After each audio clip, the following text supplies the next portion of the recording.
පාලෙලා කුණු වෙච්ච ගඳ.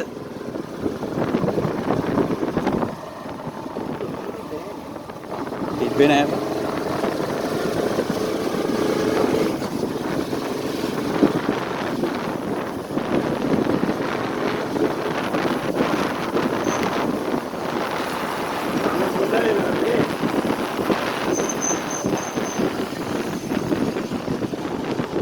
අපි දැන් ඉන්නේ පාලටුව මුල්රතන විද්‍යාලයෙන් වටගෙදර පාරට යන පාරේ.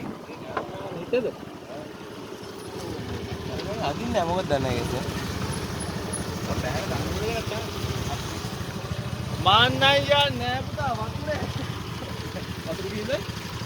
අදින්නේ නැහැලු. අදින්නේ නැහැ. ප්ලාස්ටික් වතුර ගිහින් බෙඩේ පිට කරලා ඉවරයි. මේ ඔය තමයි මතුන් ගාවට එනවා බයි වතුර ගිහින්ලා.